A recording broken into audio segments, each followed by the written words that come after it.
Hello, everybody. Welcome to the Chakra Way Meditation Podcast. And today I have another guest that I think is going to be really interesting because we're going to talk about things that we don't normally talk about, those being men's issues. Mm. Now, whether you're a man or not, you certainly have men in your life. And so I think this is going to be really interesting. I think the wellness industry focuses primarily or is engaged with primarily by women. And so I think the men get a bit of a short deal, and I think they need a bit more attention. And so that's what we're going to address today. So I have with me Michael Reed, who is a men's coach. And yeah, we're just going to get into it. So welcome, Michael. Awesome. Thanks for joining me. Thank you for having me. Thank you for the beautiful introduction. Okay, so let's get stuck into this. Men's coaching. How, first of all, do you find the situation with men in the world at the moment? What is it that is really struggling? What aspects are men really struggling with at the moment?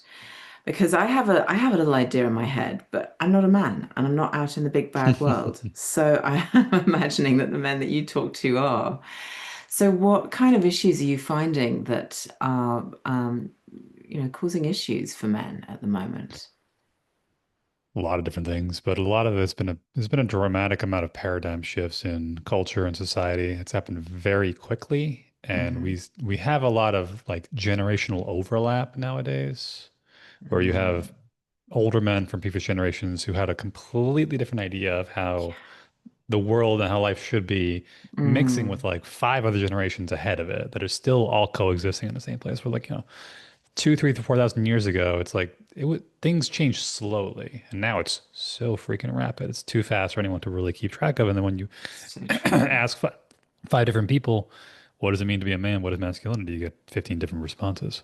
Mm. And a lot of men are struggling with a sense of purpose, a sense of identity, a sense of like, what is right and wrong? Is it okay if I feel this or don't feel this? And lost a lot of men's specific spaces, lost a lot of um, generational wisdom around the idea of men being more in tune with themselves, their sense of purpose, their emotions, their feelings, and then Mm. it's starting to trickle over into toxic relationships, the divorce rate skyrocketing, porn and video game addictions, like substance abuse addiction, weed addiction, things like that. And a lot of it is just Mm. all just secondary effects from guys just losing a sense of direction, losing a sense of purpose, and struggling to find where to go.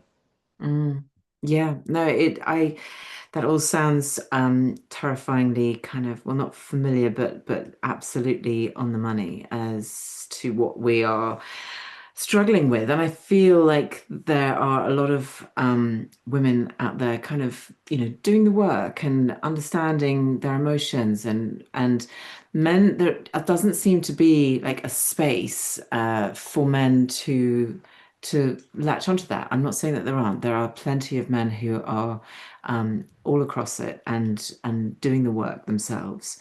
But I feel like it takes some effort for them to find those spaces. Would that be accurate or not?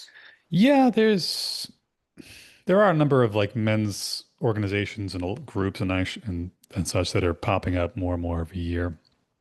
A big part of the problem is a lot of men from a young age, either directly or indirectly through circumstances in their household, their family dynamics, have been taught like it's not manly to go seek support. It's not manly to go and, even the word help makes some guys go like, oh, I want to throw up when I hear that word. Ugh, I don't need help.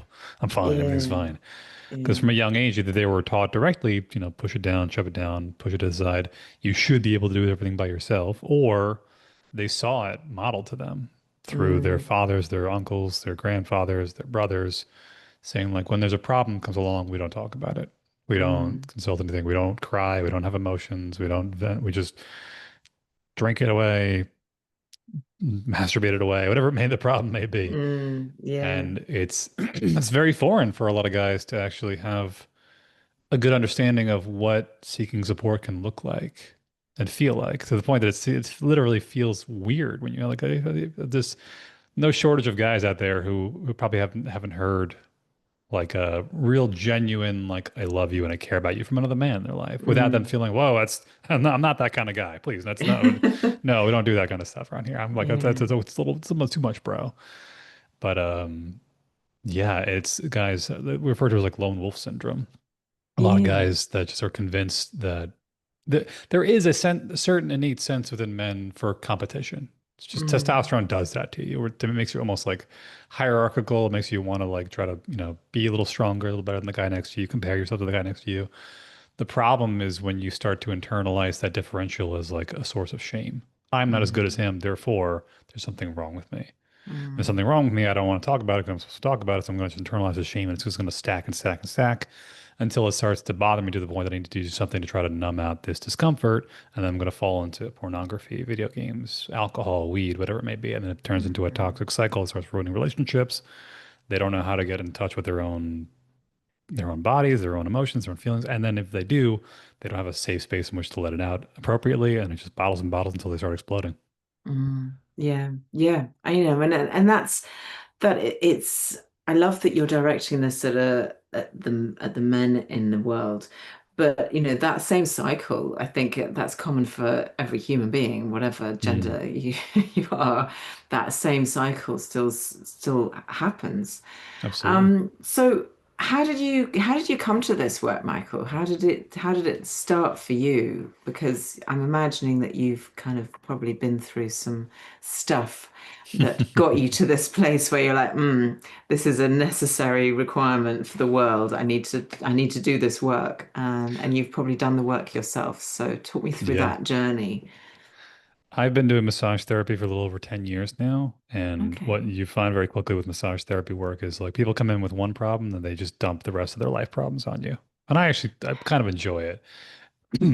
Person will come in and like, oh, my back is hurting. Cool. All right, lie down. Let's get to work. And then within 5 minutes, like, also, I hate my life and I hate my job and I hate my family sucks and my husband and my wife this. And then just start telling like everything. Mm, And after a while, you start to hear common themes between people like we're totally unrelated to each other having the same problems. And on top of that, I had my own kind of breakthrough with my most recent relationship that started off amazing.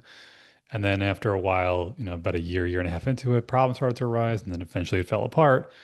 And it felt like deja vu. And it was weird because mm. it's just like, how many times, like, this feels like familiar. It feels like Been I could here finish your before. sentences Yeah. and not realizing like, oh my goodness, what's the common theme here? Me. Okay, something's going on that I keep attracting the same type of person and ending it in the same type of way.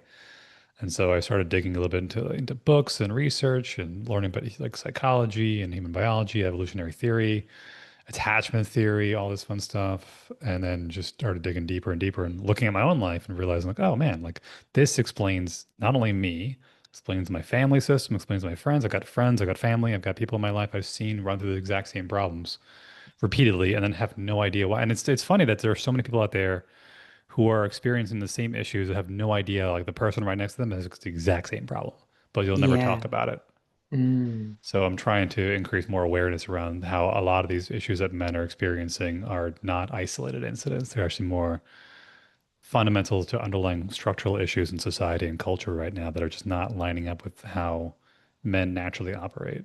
Yeah. I mean, we just weren't taught as a society how to recognize the patterns that we are in and then how to break them. And Hmm. I mean, that's the work that I do as well with the chakra way and through the chakras, using those as my kind of framework.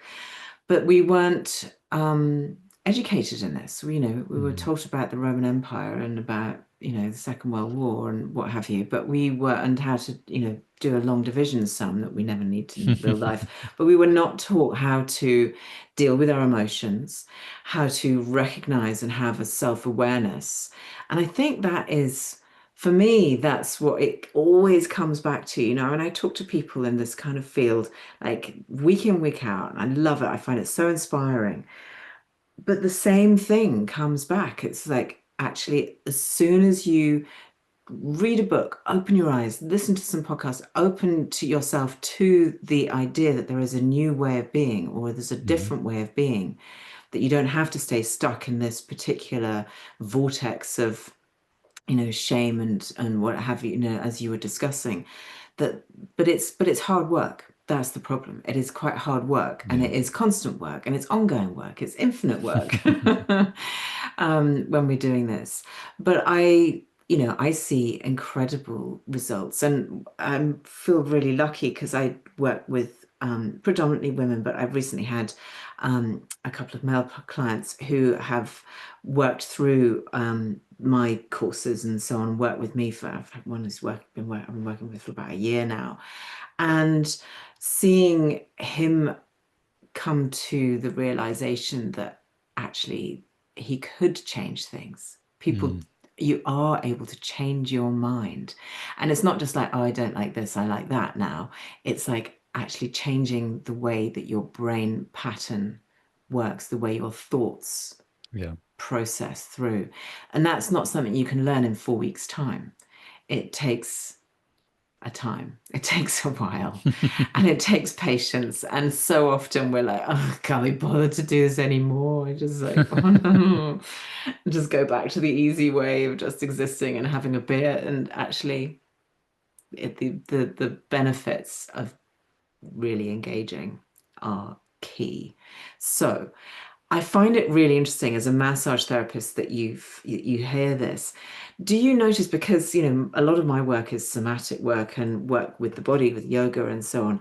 Um, do you find that you can sense the issues that people have in their bodies when you have your hands on? Is that something that, or is it more what people were just telling you?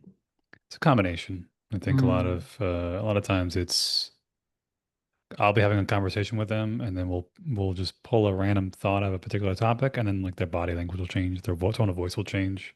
mhm, I'm mentioning something about something my father, and they were happy a few minutes ago. All of a sudden, they downshifted their tone dramatically.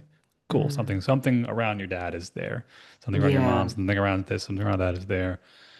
Sometimes they'll be if they're holding tension in a particular spot, it might just be muscle tension, it might be a particular issue. But I mm, think the biggest thing with people opening up on the massage table tends to be more a matter of like comfort. It takes a couple sessions where they start like spilling their deepest, darkest secrets.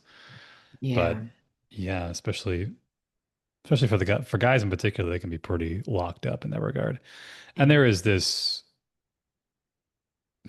it's tough because we like again, like before, like we're hierarchical, we're competitive, but it should be competition with the understanding like just because like you lost doesn't mean that you're gonna die. It doesn't mean you're gonna lose status. Doesn't mean you're gonna get kicked out of the tribe.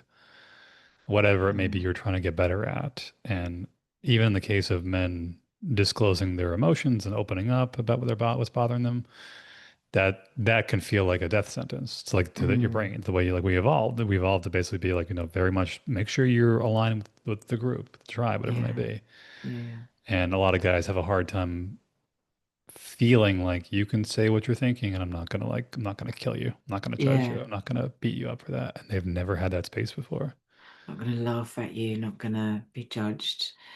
I mean, entering a space of non-judgmentalness, that's when and that's what you create in your, when you're a massage therapist, that's what you create there. And that's probably down to you and your energy as much as anything else. Hmm. But I think that that is really important. I think that one thing that a lot of people fear is judgment. It's we fear that people are going to think about us in a certain way, when in fact the majority of people don't give us a second thought. I think they're far too busy. They're far too busy worrying about what everybody else thinks of them to actually spend time worrying about Yeah. and thinking about you.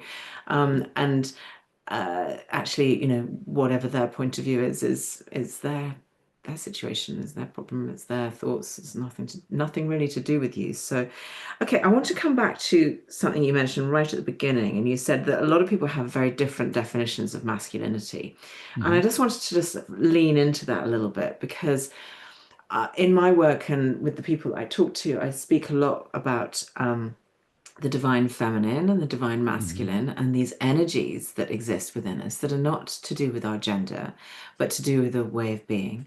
Um, so when you talk to people about what it is to be masculine, as in to be a man, but then also phasing into that what it is to have masculine energy.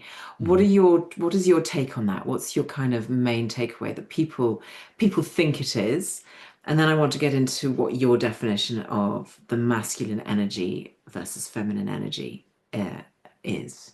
Yeah, I think in the recent decades we've had a lot of John Wayne energy Mm. going around. A lot of a Years. lot of men that are just this hyper machismo. I've heard it referred to like John Wayne or the Marlboro man. Oh, Like he yeah. has no flaws. He's totally fine. He's never shaken ever.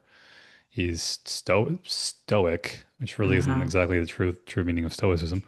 Yeah, yeah, Um, doesn't have any problems. Just pushes it all down. Is totally fine and has everything figured out, at least from the perception of like looking at the person, like, oh, he's got his yeah. entire life figured out. I should be like that. Everything he knows exactly what he's going to do, and it's complete BS. Most people are still trying to like, And it's interesting because when you describe that, the John Wayne Marlboro Man, for those of the younger generation, the Marlboro Man was an advertising man. He's advertised Marlboro cigarettes, and he was just a hmm cool cowboy. And he just yeah. sort of sat around looking moody, smoking a cigarette, which is kind of insane. But anyway, he had a certain image, and he was handsome. I don't know who he was, but some dude. But what comes across for me when you say that is like this impenetrable strength. So it's just like a strong man who can deal with any situation, no emotions, cool, calm, collected, a problem solver, a fixer, a rescuer, a hero, if you like. Yeah. Is Yeah. that's and I think that is an archetype of the masculine that a lot of people do still think that a man or that masculine energy is about. But it's for me, when I say that, what I find interesting is this like impenetrable part because there is no receiving. There's just like I'm giving out strength. hmm I'm covered in armor. Nothing can touch me. I'm just like, there's nothing coming in. I'm just protection. I'm strength and protection. And I think those are the things that a lot of men feel that they should be. Oh, yeah, yeah, absolutely. Like protector, provider. And there's something even to our neurology that a Hmm. lot of men genuinely say, like the fixing thing a second ago. We literally get like a kick of hormonal cocktail when we fix things. It's referred Really? to as vasopressin bonding. It's like why men love to just fix shit with other men or build shit with other men. They're just like, I want to just Okay. do stuff with other guys. Yeah. And we get a kick out of it. But the problem becomes like there are sometimes you're gonna have problems that you can't fix. Mm. It's not a fixable. Something tragic happened. Someone passed away, or it's very commonly you see on like heterosexual relationships. Like she was really upset, and I tried to tell her how to fix it. Like that's not the thing part that Yeah. we need to do. And Yeah. like fixing in that capacity is just staying grounded and being present while they move through their emotions. Mm. But to them, that belies a whole other problem of men not being able to tolerate another person's emotional distress. But Yeah. it's not uncommon. It's not a bad thing. Like if you like to fix things, you like to build things, that's great. But you should also be aware of your capacity and build the capacity to just be present through stuff that you can't fix and to not feel like something wrong with you because you can't. Mm. Yeah. Yeah. No, I think there's definitely a sense of the failure part comes in when I haven't, as a man, I haven't been able to fix something, hmm and not everything's not perfect, then I failed in some way, Yeah. and I think that's quite a common thing for men to feel. But I have witnessed a lot of men, come into contact with and learn about the feminine, the divine feminine of energy that exists within them as well. hmm And it'd be an absolute revelation that they can be heard. And I think as soon as men are around other men who are strong enough, brave enough to be really open and talk about their emotions, then actually that conversation is then like really easy and everything comes out. And men can be and are like incredibly intelligent, emotionally intelligent, um, when it comes to it. But it's just being given the permission, I think. Yeah. Yeah. Yeah. It's a lot of guys don't have that. They haven't had that space to do it. And when they start to practice it, it feels so foreign because it's either been so long or it literally never happened Yeah. that they'll get like a nervous system kickback of like their body saying like you're in danger, red alert, don't stop opening up, stop talking about your feelings. This is not good. Yeah. Because Yeah. there's no memory in their memory banks anywhere in their whole life of having someone say like, yeah, tell me how you're feeling and that's it. Like, Yeah. not tell me how you're feeling and how you're going to fix it and then stop crying. It's like just be with your feelings, whatever it may be. I've had I've heard stories of people who have like men in their lives who are struggling with, whatever it may be. It could be divorce, could be addictions, whatever it may be. And they'll come to me like, what do I do? How do I help them fix it? And very commonly I have to tell them just like they may just be holding on to a truckload of undigested emotion. And a common theme I hear is these men saying like, I'm just afraid to fall apart. I'm Mm. afraid to like if I open up, I'm gonna fall apart. This is so funny. This is exactly what I hear. There's a really lovely guy who comes to my yoga class, and he's really interested in the spirituality side of yoga and in the chakra system and in, all of this kind of opening up. And that's exactly what he said. He said, I'm scared to go there in case I just never want to come back, or I kind of lose myself and I don't, I've got a business to run and I have people to employ, and I can't just disappear off into the woo-woo land, as appealing as that may be. So, for those men, what's your solution? Time, patience, building rapport with somebody who you can, and even then, like the process of quote unquote falling apart doesn't mean like a psychotic break where you're going to come back as like a brand new person who's spiritually enlightened shaman or something crazy like that. Yeah. Um, it could just be like, oh, you're still mad about something that happened, or I said something that happened 20 years ago, and you just need like 10 minutes to let it out. That's all Yeah. it's going to take. 20 minutes Mm. to let, maybe half an hour to let it out. I had a friend of mine who's a massage therapist. I heard about years ago. She had a guy who was in his 70s, and I think when he was like a 10 or 12 years old, something like that, something crazy tragic where like a number of his siblings, family members died in the fire in their house. Oof. And he was like outside while they're trying to rescue them and they couldn't rescue them. And a couple of them died. Wow. Yeah. And he told the story like a million times for 50, 60 years. And like for whatever reason, during massage, he was relaxing. She was calm with him. He started telling the story and she was just like, that sounds terrible. And didn't say a word. And he just like lost his shit crying for like 30 minutes straight. But then afterwards was Mm. like, I didn't realize I was sitting in my system for that long. Mm. And I feel Yeah. so much better now. Like I could Yeah. finally like let go of those memories and those feelings. And all it took in that case was like, it varies depending on the person, depending on what happened, the severity of it. Not saying a person who had like, a house fire means 30 minutes, but then if you were this happened, to you, then it's 20 minutes. It's not like some exact No, formula. exactly. There is no exact formula, and I find in my work that like those things that even if people are aware of it and they go, actually, that incident that happened, that trauma, because the thing is that like there's traumatic incidents like a house fire, one big really big Hmm. thing. And then there's like the drip drip of society, or just the way that a family interacted that has you left with some kind of trauma, whether that be, I don't know, abandonment or Hmm. mistrust or whatever. Like those ones which are more insidious, that have been drip drip drip throughout many, many years, those are the Yeah. ones that are tougher sometimes to let go of. Like when you've got something that's like a really big standout peak of trauma, it's like, okay, we can work with this.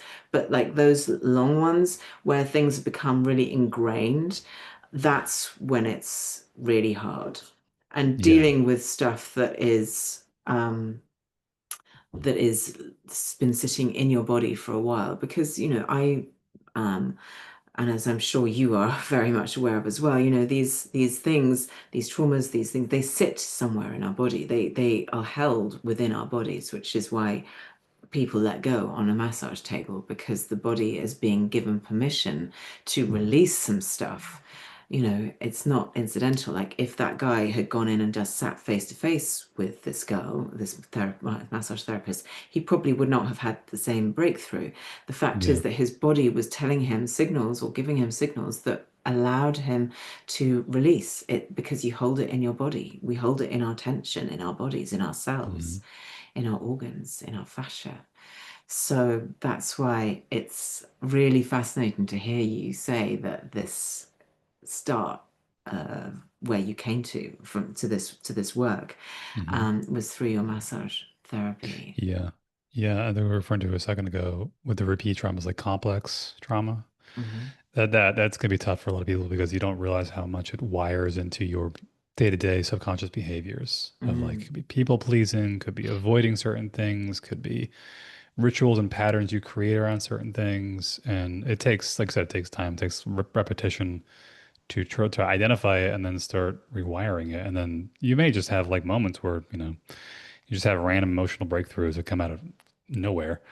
Yeah. But it's yeah, the consistency to work it through and then finding the space like with a massage work or even with, men's groups or men's coaching or kind of therapy to find somebody that you feel genuinely safe with being with in the room. Mm. And like you're like what I find so fascinating is how good your brain is at protecting you from things that you don't even realize you're being like quote unquote threatened Yeah. by false threats and things like that. Yeah. And it can take like you won't let the guard down on those emotions until you feel genuinely safe. Until not Mm. until you feel safe, till you're like your subconscious is convinced you're safe. Yeah, until your root chakra is safe, that's and it's you can't think you're where it has just has to be. It's like a felt Yeah. Yeah. place to Like you don't get be. to choose to have reflexes. Like if I step on Yeah. like something sharp on the floor, I'm gonna my leg's gonna shoot up whether I want to or not. Mm, Same thing with certain, bottled up emotions and feelings. Like it takes time to let your guard down, and once your guard is like once your brain's convinced that you're safe, then it'll drop its guard. Then you can start working through those issues, whatever it may be. yeah. Okay, so you've created your business, which is called Adaptive Men, Hmm. which is lovely because it, invites that change and invites that shift for men, which is great. But what are your I guess this is a slightly boring question, but I'm interested what your modalities are. Like, how do you approach? Is it a talking thing? Are you somatic? Like, how do you, or are you just bringing awareness and conversation to the guys that you work with? Yeah, it's a mixture of things. It depends on what the issues are. I have guys I work with who are having, finding a sense of purpose in life, trying to find ways to reduce or eliminate shame they're dealing with. They're having relationship issues. They're having, whatever may different addictions. It could be like minor addictions like pornography or video games. That was my own lived experience. Mm, And a lot of times it's a combination of men don't have the vocabulary for their own feelings mm, and they don't have the space to just practice. Like, what does that feel like? Where is that in your body? Oh, it feels like a burning in my chest. Okay, that's anger. Okay, it feels like a knot in my stomach. Maybe that's a little shame or grief or things like that. Putting a name to it, giving them some permission, and then you ask certain questions that kind of like challenges their story. A lot of guys are notorious for like they have a story they tell themselves. Oh, this is whatever. yeah. This is when how old I was. This is what I do. This is what happens. And finally, someone comes along and says like, "Well, what about this?" And they're just like, "That's not in the script. What the hell? No, you're not supposed to say that. I don't understand." And helping guys to recognize like you've been living the story on autopilot for a long time. Is it working for Mm, you? Like if your life is yeah. compounding in the right direction, then by all means keep doing what you're doing. You're doing great. But if you're on the brink of divorce, your relationships are repeatedly falling apart. You can't stop, smoking weed, watching porn, drinking alcohol, whatever it is, and playing video games. Like what is your body trying to protect you from right now? What discomfort are you running away from right now? Or what Mm, narrative have you told yourself of things? And from there, it's a matter of, helping guys to understand what their story is, start to question and challenge their story in a certain way, and then giving them practical guidance and advice as to how to start working through it. So, for a simple example is like if you ever have a guy I work with, it's just like, I want to be in a long-term relationship, but I'm terrible at talking to women. Okay, what happens? So like, well, I get a match on a dating app and then I freak out and I run away. Like, okay, well, that's a bit of a step from there to married. Okay, what's the next step? Next time you get a match, just say hi and then see how you feel. Or say hi, I ask a question, see how your day is going. Just to express some genuine interest. Or go out and I'm terrible at talking to people in public. Cool. Once a week for the next week, a couple weeks, I want you to find a stranger and just introduce yourself. Could be a cashier, could be mm, somebody, checking you in somewhere, Could just be like waiting at the bus stop to make a comment about the weather, make a comment about something, whatever it may be, and just put it out there. Mm. And very common, you'll see them just like, yeah, but I freak out. Like that's okay. Like that Yeah, freak you're out allowed is what to you need to freak out. practice relaxing into to Yeah. show your body you're not under attack and to not fill that space with shame, which is very common. It's Mm. like where I feel like I should be versus where I am, and then I fill this gap with Yeah. shame. And to basically acknowledge that it's okay that for whatever reason, you've lived a life where you didn't have enough time to practice these experiences. And this is just as you training yourself to work on a skill set you haven't learned yet. And it just takes practice. Mm. Mm. Yeah. And I think that a lot of men, and I may be wrong, but I feel like a lot of men, um, they create, as you say, this a story, but it's the identity. It's like Yeah. I am and they define themselves by their work or their leisure pursuit. I'm a finance analyst who is likes golf. Like that doesn't tell me anything about your personality. I mean, it kind of might actually, but still. Um, but people and men, I think especially, like their identity is very much attached to what they do and their Hmm. purpose. And so, yeah, I can see that if people are, if men have a job that they don't feel is purposeful, then that's an issue. But for the men who are like, yeah, I'm a this and I've worked for X, Y, and Z, and like this is who I am. I see this in social situations when people meet you, especially men. So I'm married, I go out to dinner with my husband.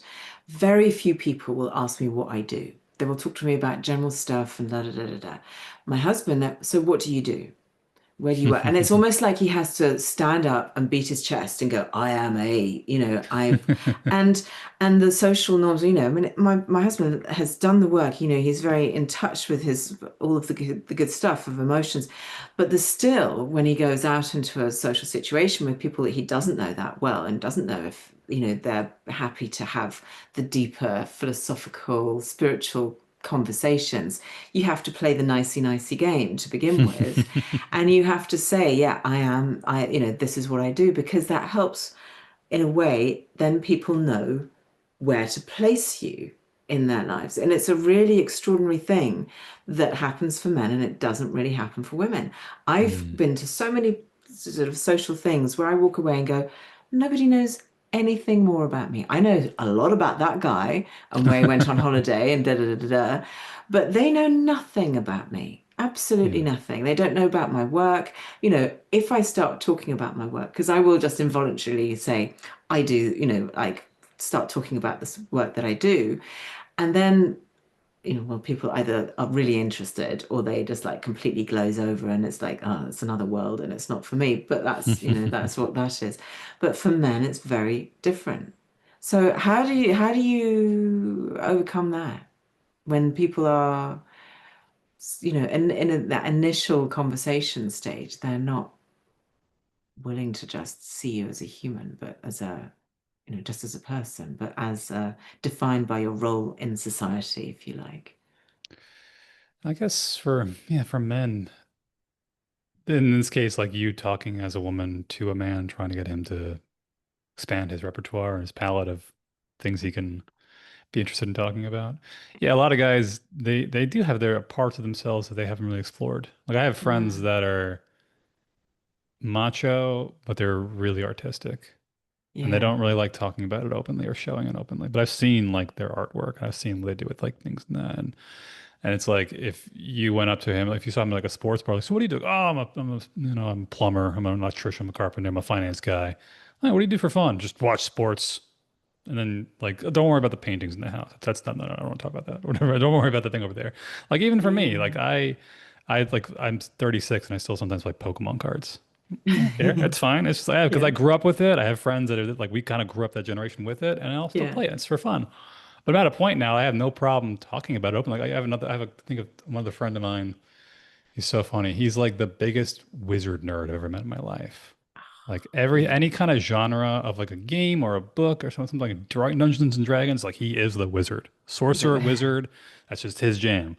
Yeah. And he's married with two kids, and his Yeah. wife loves him to death. And he's like, he's Mm. so confident who he is, doesn't give a crap that people can look. And he's also like a finance guy. But he's like, I am finance dude who does wizard nerd stuff. Yeah.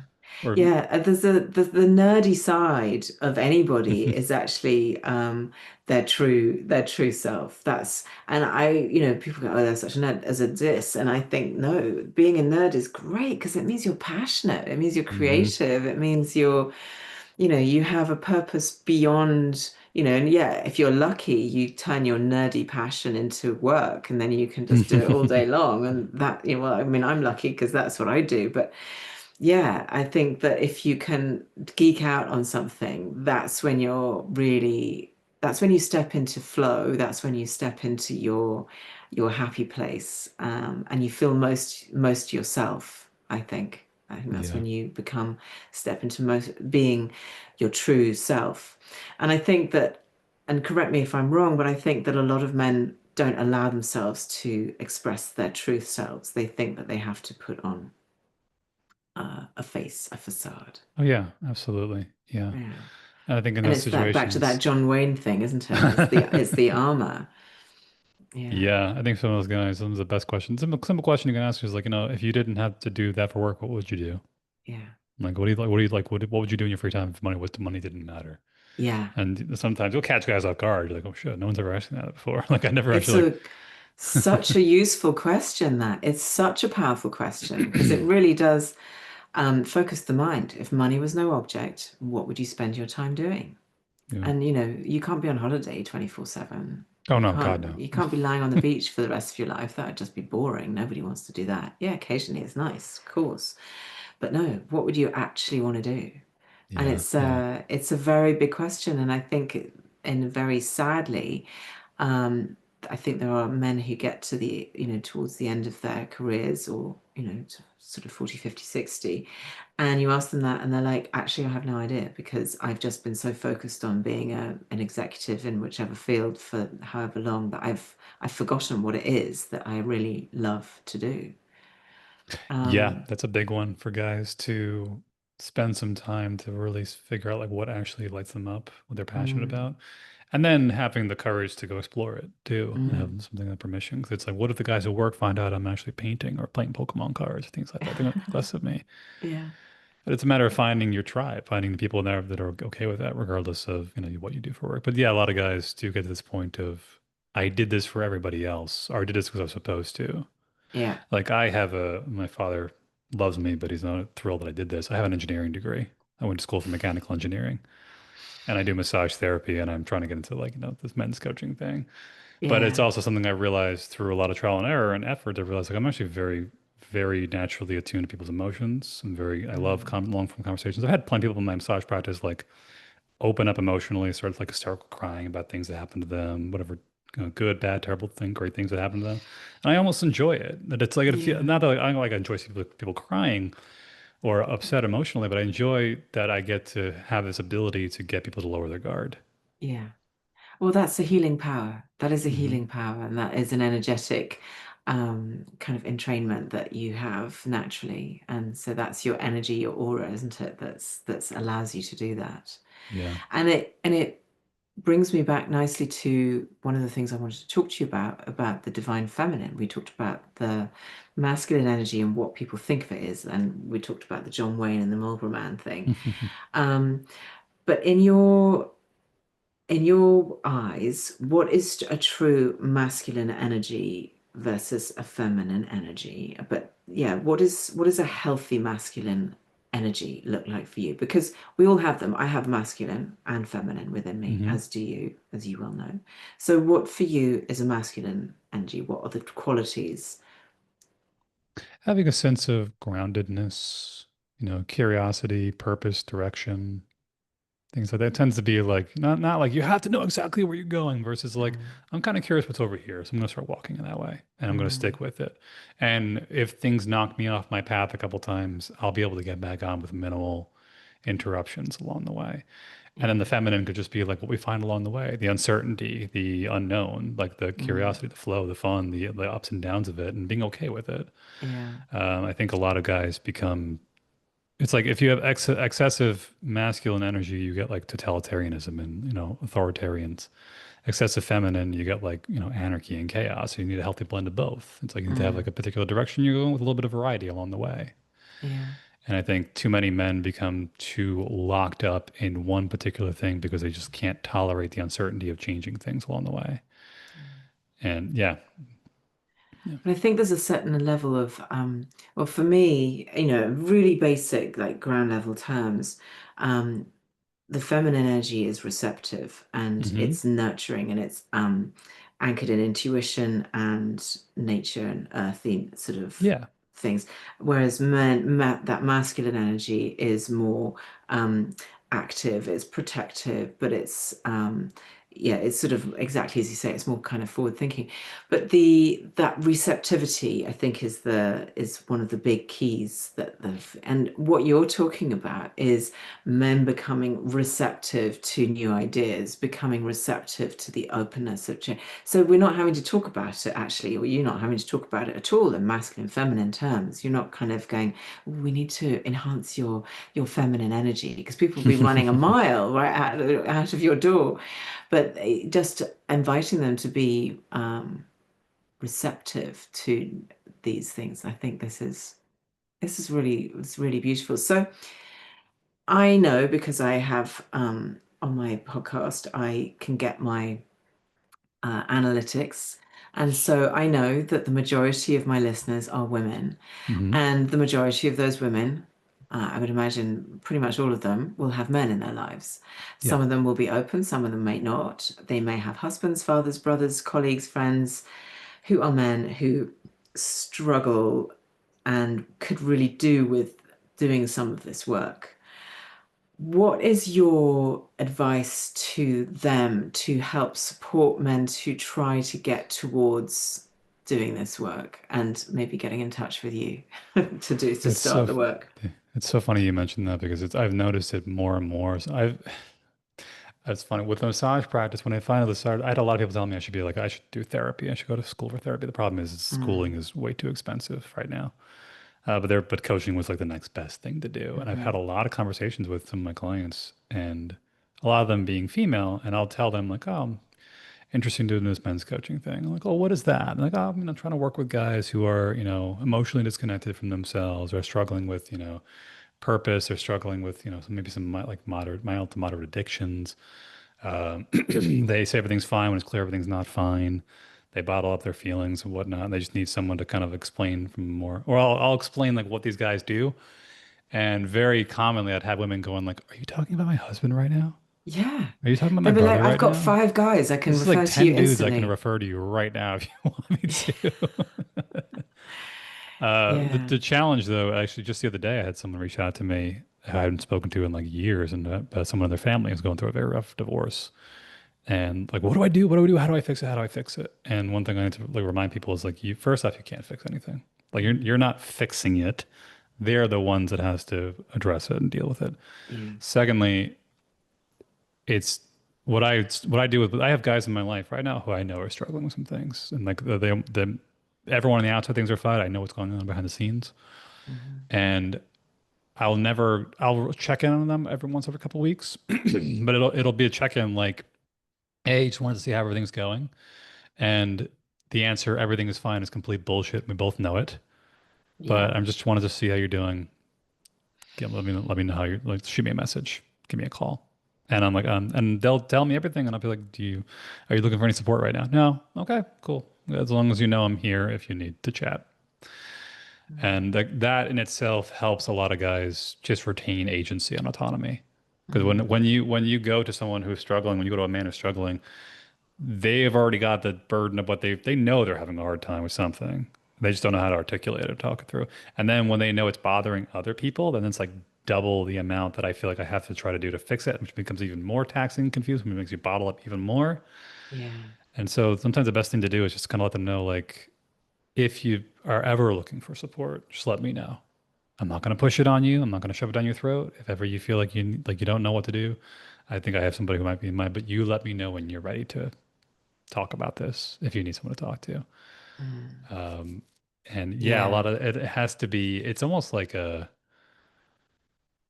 It's like, yeah, when you have like an upset stomach or something like that, or you feel like crap, like I know me personally, if I'm ever feeling indigestion or things like that, I don't want to talk to anybody. I just want Mm, I just want to isolate. It's just like I just don't bother yeah, me right now. I'm good. I'm doing my own thing over here. But it's like a survival mechanism. It's like a defense yeah. mechanism. But it can take guys a lot of time and mental capacity to acknowledge out loud, okay, could I use some support? Is this bigger than me? Mm.